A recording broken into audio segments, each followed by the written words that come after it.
1900 के दशक की शुरुआत में ब्रिटिश राज के समय भारत के पर्वतीय इलाके मुसौरी में बना होटल सैवॉय उस दौर का सबसे आलीशान और प्रतिष्ठित होटल माना जाता था। वहां अमीर अंग्रेज अधिकारी, व्यापारी, लेखक और राजघराने के लोग ठहरते थे। मौत की शुरुआत 1911 में एक अंग्रेज महिला लेडी गैरनेट ऑर्मे, जो एक आध्यात्मिक अभ्यास करने वाली रहस्यमयी महिला थीं, सैवॉय होटल में कुछ महीनों के लिए रुकीं। कहा जाता है कि वो आत्माओं से संपर्क करने की कोशिश कर रही थीं। एक रात होटल के कमरा नंबर 309 में उनकी संदिग्ध मौत हो गई। कमरे का दरवाजा अंदर से बंद था, खिड़की बंद थी और किसी भी तरह की जबरदस्ती का निशान नहीं था। पोस्टमार्टम में उनकी मौत का कारण स्ट्राइकेनीन जहर बताया गया, जो आमतौर पर बेहद दर्दनाक और तड़पाने वाली मौत देता है। लेकिन रहस्य यहीं खत्म नहीं हुआ।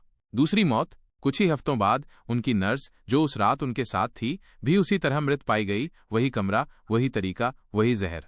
होटल पर साया मंडराने लगा। भटकती आत्मा।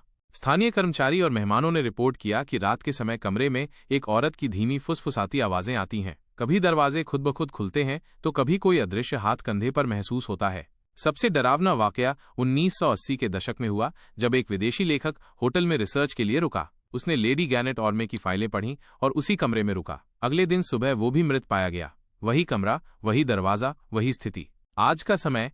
आज भी होटल सैवॉय चालू है, लेकिन कमरा 309 को विशेष परिस्थितियों में ही खोला जाता है। वहां जाने वाले लोग अक्सर सिरदर्द, बेचैनी और अजीब सपने होने की शिकायत करते हैं। कई पैरानॉर्मल एक्सपर्ट्स ने यह स्वीकार किया है कि उस कमरे में एक प्रबल और क्रोधित आत्मा की उपस्थिति है, जो अपनी रहस्यमयी मौत का बदला लेना चाहती है।